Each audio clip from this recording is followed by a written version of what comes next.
Hey guys, James Williamson here with HK USA. Really excited about giving you guys a tour of our facility here in Columbus, Georgia. Let's go.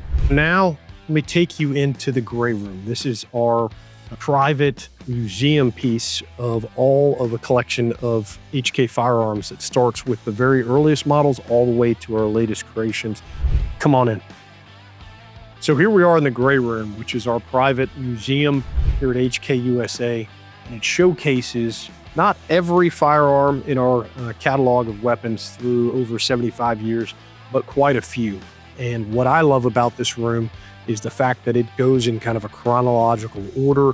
Really, the reputation they've had for all these years is really being one of the top tier leaders in small arms manufacturing.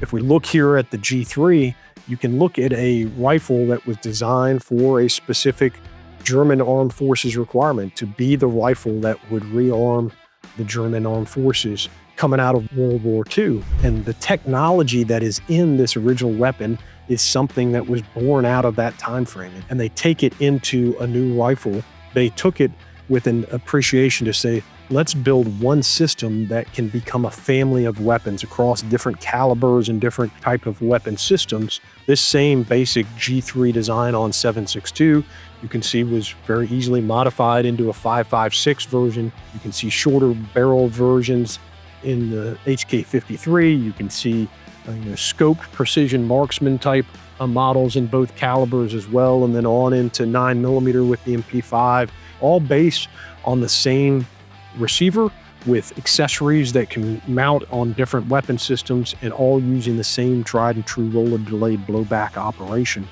But then if you look over my other shoulder, you could see in this same time period, almost as soon as they had released the G3, they were already responding to new requirements to create a new weapon system that really brought together not just a rifle, but ammunition and optics together in what would become known as the G11, the revolutionary space-age polymer constructed firearm that uses caseless ammunition that was designed for a German military contract to replace the G3. In fact, the G11, this final version, had actually been adopted for German service, and they had contracts that would take production out to about 2001 time period. With the G11, they really wanted to create what they called hyperfire. This was the ability to fire multiple rounds before the recoil impulse would disturb that. And in its 3-round burst setting, and with its unique bolt operating system, the G11 actually had the ability to fire 1, 2, and 3 rounds as the bolt group is moving back to the rear, but the recoil impulse did not hit the shooter until the 3rd round had been fired. So you actually get all 3 rounds out and stabilize. This obviously highly increases the likelihood of impacting the threat and made this hyperburst fire incredibly effective for the G11. But unfortunately for H&K and for those services, the Berlin Wall fell down, and there was no longer an immediate need for a relatively expensive new combat rifle to be replaced, all those things. Okay, everybody's got favorites. And people ask me, hey, James, what are your favorites? I'm standing right in front of my favorite section wall, and that's the MP5 series. I would say arguably the firearm that most people would reflect on and say that's an H&K firearm, it's going to be your MP5 series. And we have an amazing assortment of different models here behind us on the wall, from the original MP5 style. This version, the MP5 Navy, is what was adopted by the United States Navy as their new submachine gun in the mid-1980s. You can see this one's outfitted with your tactical light and your night suppressor. We have your MP5K models here, the shortened or Kurz version of those.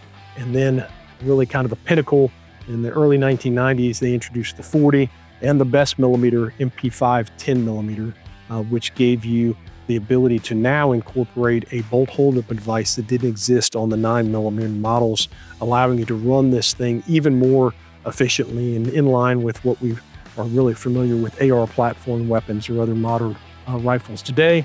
The MP5 SD, the integrally suppressed version of the 9mm submachine gun, still today one of the quietest and most effective suppressed submachine guns that are out there on the market. One of my favorite kind of talking points as you move through here.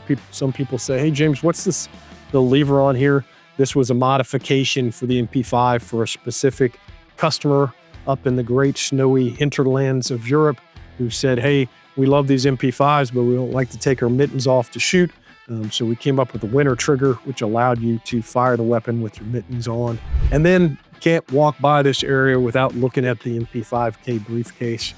What businessman today doesn't feel like he's a little underdressed without his favorite briefcase? This was a specific requirement for dignitary type protection, close-in protection details, where they needed to be armed with something more capable than a handgun for close-in, kind of get-off-me type situations. But obviously the intent was that would allow you to break contact from that initial situation and get that dignitary out off the X at that point. So really cool talking point for the MP5 series as well.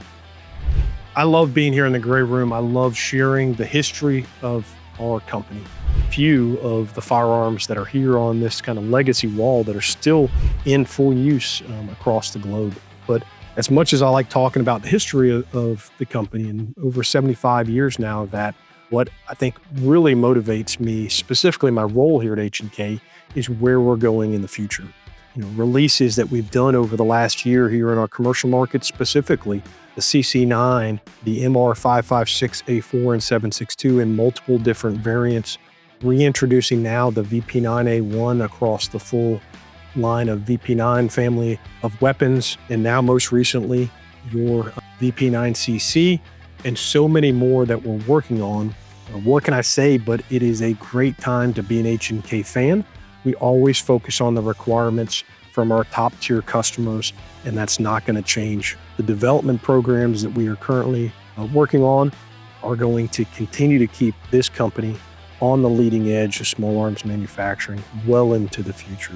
I'm most proud of is to be able to stand on the shoulders of all of the employees and dedicated staff members that have come long before me, encourage me and motivates me, just as I know it does the rest of the guys that work here in the company on the US side and on the Germany side, to not let down that reputation, that legacy.